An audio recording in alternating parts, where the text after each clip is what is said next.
আর একদিকে যখন এই জটিলতা তৈরি হয়েছে আমেরিকা এবং ইউক্রেনের মধ্যে, সেই আবহেই জার্মানির নতুন সরকার তারা পাশে দাঁড়িয়েছে ইউক্রেনের। জার্মানির বিদেশমন্ত্রী আন্নালিকা বয়েরবক ইউরোপীয় সামরিক বাহিনীর পক্ষেও সওয়াল করেছেন সদ্য দায়িত্ব নেওয়া নয়া জার্মান সরকারের ইউক্রেন নীতিতে বদল না হওয়ার ইঙ্গিত। ইউরোপের বিস্তীর্ণ এলাকায় রাজনৈতিক বিচ্ছিন্নতা আমেরিকার রাশিয়াকেই আক্রমণকারী হিসেবেই চিহ্নিত করে ইউক্রেনকে আরো ৩০০ কোটি ইউরো সহায়তা দেওয়ার সওয়াল জার্মান মন্ত্রীর। আমরা এই নিয়ে কথা বলবো সরাসরি নিউজ রুম থেকে। আমাদের সঙ্গে রয়েছেন আমাদের পলিটিক্যাল এডিটর আশিস চট্টোপাধ্যায়। আশিসদা, একদিকে যখন আমরা দেখলাম যে আমেরিকা এবং ইউক্রেনের মধ্যে এই জটিলতা তৈরি হয়েছে, সেই আবহে জার্মানি তারা ইউক্রেনের পাশে দাঁড়ানোর বার্তা দিয়েছে, এটা কতটা তাৎপর্যপূর্ণ এই আবহে? এই বিশ্ব অর্থনীতিতে সবথেকে বড় 10টি শক্তির কথা যদি বলা যায়, তাহলে তার মধ্যে এই ব্রিটেন পড়ে আর জার্মানি পড়ে।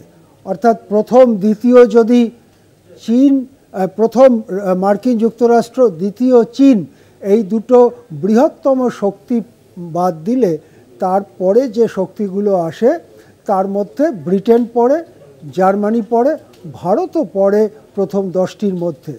এখন ইউরোপের এই দুই মহাশক্তিধর দেশ, যার মধ্যে ব্রিটেনের কাছে রয়েছে পরমাণু শক্তিধর অস্ত্র, অর্থাৎ পরমাণু অস্ত্র, যাকে ব্রিটেনকে মহাশক্তি বলেও চিহ্নিত করা হয়, সেই ব্রিটেন কিন্তু আগেই ইউক্রেনের পক্ষে দাঁড়িয়েছে।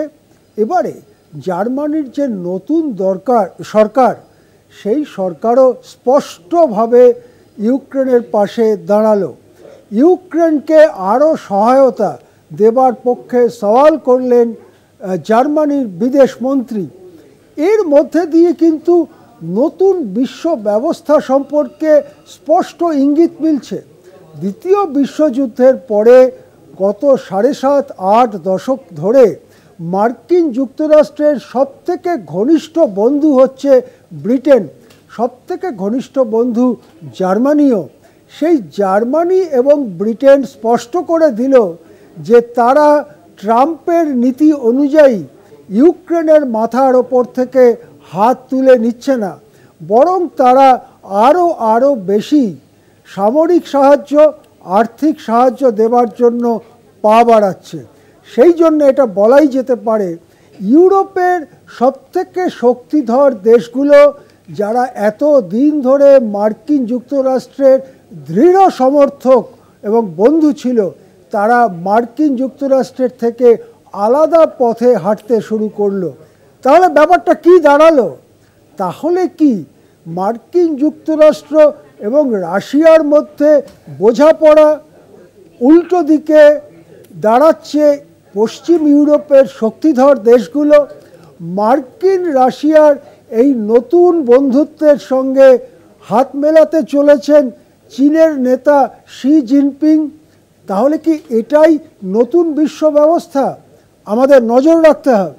কিন্তু এটা অবশ্যই বলা যায়, জার্মানি, ব্রিটেন এবং ইউরোপের বড় শক্তিধর দেশগুলো মার্কিন নীতির থেকে আলাদা হয়ে যাওয়ার স্পষ্ট ইঙ্গিত দিচ্ছে। তারা দাঁড়াচ্ছে ইউক্রেনেরই পাশে। হ্যাঁ,